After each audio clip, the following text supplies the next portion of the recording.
Clint Eastwood hadn't looked for love in a long time. After the loss of his wife to cancer nearly 15 years ago, something in him had calcified. His heart still beat, but it no longer felt. He lived alone on a vast, wind-swept ranch in the rugged hills of Wyoming. Far from the noise of the world he no longer wanted anything to do with. The days passed quietly, filled with the rhythms of tending cattle, fixing fences, and brushing down his aging horse, Buck. He spoke only to the animals, to the occasional rattler he shooed off his land, or to the mountains when they were listening. The silence suited him. It was the only thing that didn't expect anything from him anymore. One stormy afternoon in late October, Clint rode into the dusty town of Bittercreek for supplies. Clouds hung low, and the wind blew sharp and bitter like it wanted to peel the skin off your bones.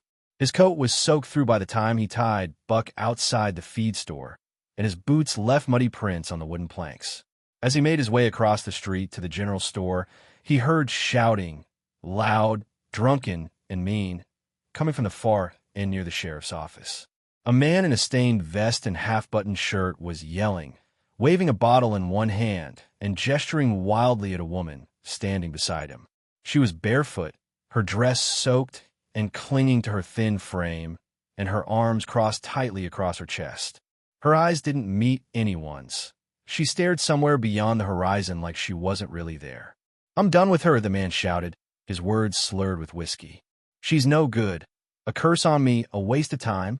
Anyone want her? Take her. Hell, I'll throw her in for a bag of grain and a jug of shine." Some men outside the saloon laughed. The sheriff looked uncomfortable but didn't move.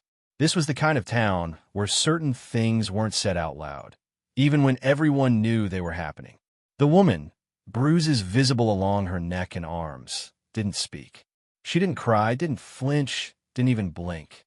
She just stood there like a statue waiting for someone to decide her fate. Clint stopped. He hadn't meant to get involved. He didn't want to carry someone else's damage. He had enough of his own. But something about her silence, about the way she held herself upright in the face of public humiliation, stirred something deep inside him.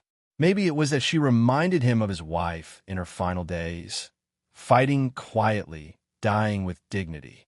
Maybe it was something else, something unspoken and ancient. He stepped forward.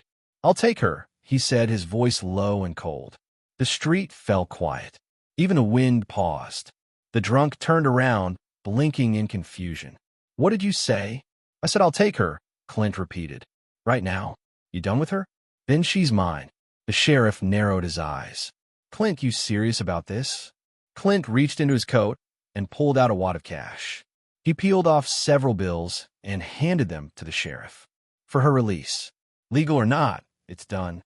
The sheriff looked at the money, then at Clint, then at the girl. Finally, with a reluctant sigh, he nodded. "Fine. No one's going to argue with Clint Eastwood." The drunk man sneered. "You want that broken thing? Be my guest." He tossed a crumpled paper onto the ground, an old marriage certificate, stained and torn, and walked away, disappearing into the saloon without a backward glance. Clint turned to the woman. "You hungry?" She looked at him, eyes dark and unreadable, then nodded once. "Come on." He wrapped his coat around her thin shoulders and led her to Buck. She didn't resist as he helped her up onto the saddle. They rode in silence through the rain-soaked fields and up the winding path that led to Clint's ranch. Her hands gripped the saddle horn, knuckles white, but she never spoke. She never looked behind her. At the ranch, Clint lit a fire and made her a bowl of stew. She sat at the kitchen table, staring at her hands until he placed the bowl in front of her. She ate slowly, as though unsure the food was real. Her hands trembled. Her eyes never lifted from the bowl. Clint didn't press her. Afterward, he showed her the spare bedroom, laid out fresh towels and one of his clean flannel shirts. "You're safe here," he said. "Take your time." She gave the slightest nod and disappeared into the room without a word. That night, Clint sat by the fire sipping whiskey. He didn't know her name, and she didn't know his, but her presence had changed the shape of the silence in the house. It felt fuller, like something missing had quietly returned. In the morning, he awoke to the smell of coffee and the clink of dishes. She stood at the stove, wearing a shirt, her hair damp from a bath. She still didn't speak, but she poured him a mug of coffee and slid it across the table. He took it without a word. That became the rhythm. Quiet mornings, soft evenings, days filled with work side by side, but never too close. Her bruises faded. She began to tend the garden, sweep the porch, brush the horses. She never asked for anything. Clint never gave her orders. Slowly, the house began to feel alive again. He caught her humming sometimes, faint tunes from another life. There was sorrow in her voice, but strength too. He started looking forward to hearing it. One day, as they sat on the porch watching the horizon turn gold and rose, she finally broke the silence.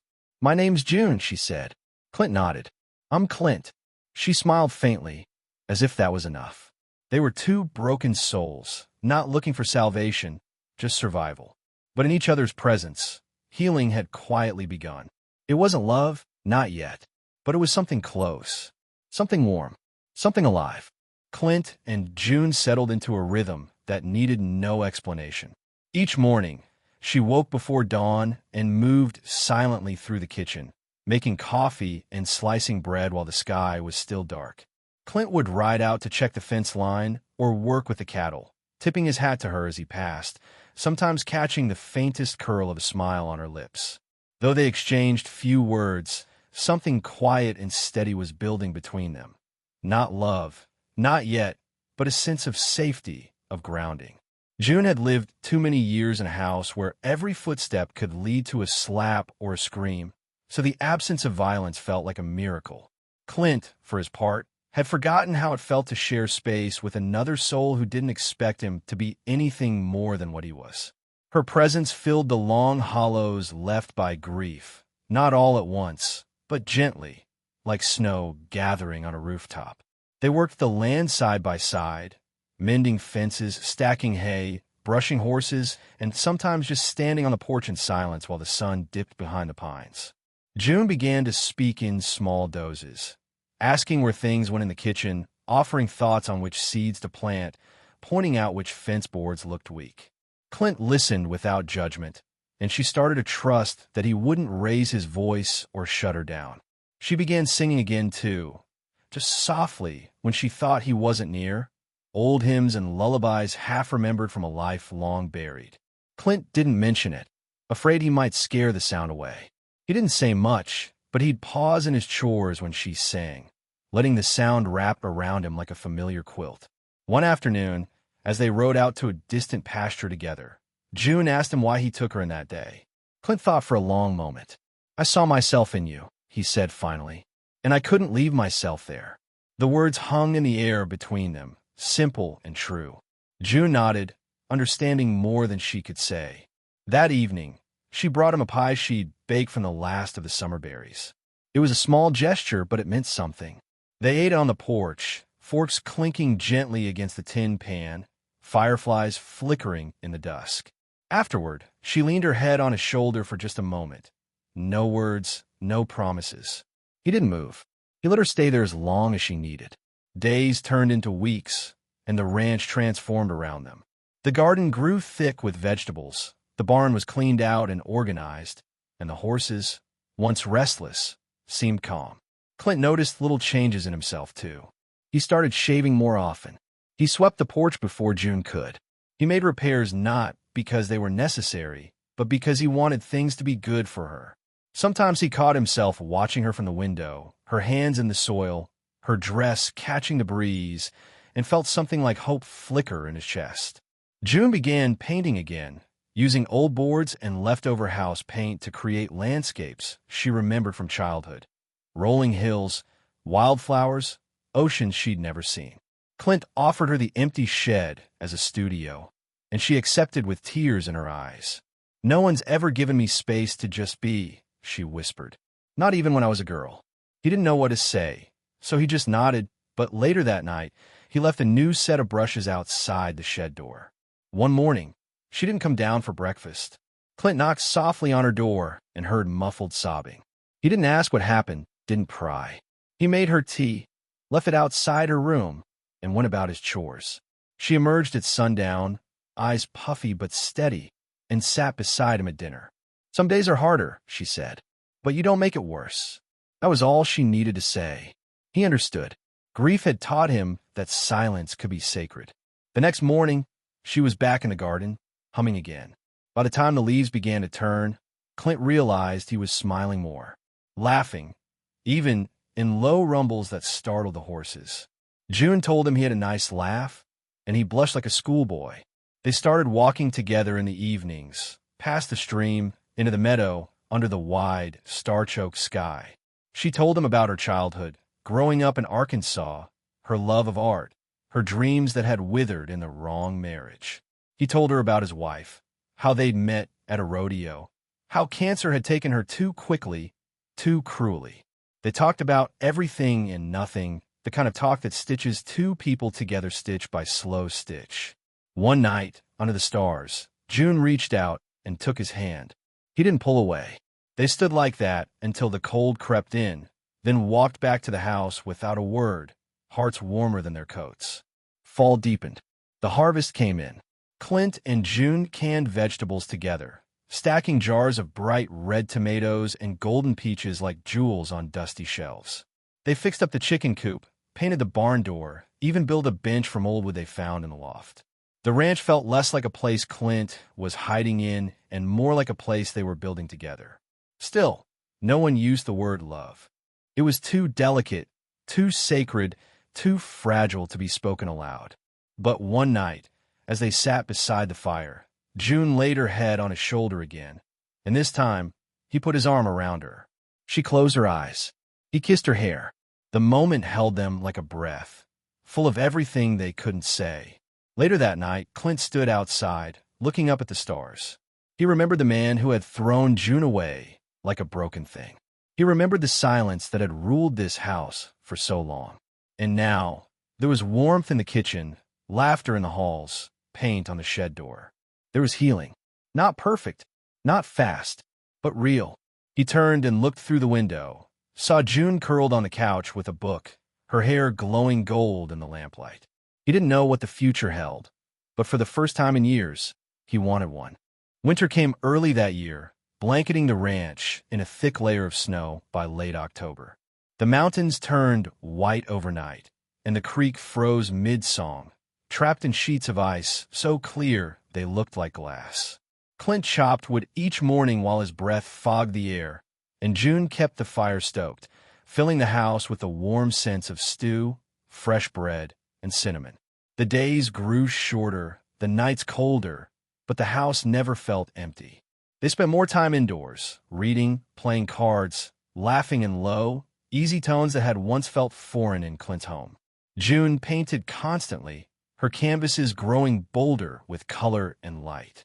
She transformed the back room into a full studio, and Clint often stood at the door, just watching her, marveling at how someone so quiet could speak so loudly through brushstrokes. Her laughter came easier now, and he realized it had become the music of the ranch, as important as the wind or the call of the hawk. She'd sing while cooking or humming as she brushed the horses, her voice fuller than it had ever been. Snowdrifts piled high outside, turning the landscape into a sea of white and shadows. Clint started building a new barn, one he'd meant to get around to for years, but never found a reason. June helped him measure planks, sort nails, and keep the coffee hot in a thermos she insisted on filling every morning. He liked having her there. He liked the way her presence changed the rhythm of his day. One morning, he caught her shivering as she watched him lay beams in the wind, and without a word, he took off his coat and wrapped it around her shoulders. She looked up at him, eyes soft. "You don't have to keep saving me," she whispered. Clint touched her cheek. "I'm not," he said. "I'm just holding on." Thanksgiving came and went quietly, just the two of them sharing a turkey Clint traded for in town. June made pumpkin pie from scratch, her hands covered in flour, her face glowing in the firelight. After dinner, they danced in the living room to a scratchy record that had belonged to Clint's wife. June said she hoped she wasn't intruding on old ghosts. Clint held her tighter and said the only ghost he had left had already made peace. When she cried that night, he held her and didn't ask why. Some tears were about release, not pain. December brought more snow and the beginning of something neither of them had dared to name. One morning, June left a small wrapped box on Clint's nightstand. Inside was a leather bracelet she'd made, braided with a strand of her hair and a charm shaped like a star. "So you don't forget you have light," she said. Clint didn't say anything right away. Instead, he left the house and went into the shed, where he dug out a small wooden box he hadn't opened in years. Inside was his wife's wedding ring, plain, silver, and slightly worn. He turned it over in his hand, thought about promises, about endings, about the way grief makes room for new things. That night, he found June watching the snow fall from the front porch. He knelt beside her, held out the ring, and asked softly, "Would you let me love you for as long as we've got left?" June covered her mouth with her hands, eyes filling. "Yes," she said, her voice cracking. "Yes, I'd let you." They married in the living room on the first day of the new year. The sheriff drove out to perform the ceremony, wearing his Sunday best and tracking mud all over the floor. June wore a white dress Clint had found in an old box in town, cleaned and mended until it's shown again. Clint wore his best boots and the same coat he'd draped around her shoulders the day they met. They exchanged simple vows in front of the fire, hands clasped, tears silently falling as the snow whispered against the windows. There were no guests, no fanfare, no music but the crackle of flame and the beating of two long-mended hearts. When the sheriff left, Clint and June stood in the doorway, arms wrapped around each other, and watched his truck vanish down the snowy road. Married life didn't change their rhythm much, except for the small glances, the new comfort of waking up in each other's arms, the shared laughter that now rang a little louder. Clint found himself saying, more often, we should fix that fence. We'll need to plant early this year. We ought to repaint the shed." June began signing her paintings with her new last name, a quiet testament to the life they were building. The house felt fuller now, even if it was still just the two of them. They talked about maybe getting a dog or adopting a few more horses. Maybe someday, June said with a smile that didn't need to be rushed. One day in late February, they found an injured mare near the edge of the property, thin, shivering, her leg cut badly. June rushed to her side while Clint ran back for bandages. They worked all night to save her, and when she finally stood again, wobbly but upright, June named her Grace. "Because that's what we're all surviving on," she said, brushing snow from the mare's mane. Clint knew then that life with June would never be quiet in the same lonely way it used to be. There would be quiet, yes, but the kind filled with meaning, with partnership, with share breath. Spring crept in slowly, melting the snow and revealing the green that had always waited beneath. Clint built June a greenhouse so she could start her seedlings early. She surprised him with a hand-painted sign for the barn that read, "Eastwood in June, homegrown and healing." They laughed about it, but left the sign up anyway. Folks in town began noticing the change. Clint, who used to come in alone and silent, now arrived with June on his arm, eyes brighter.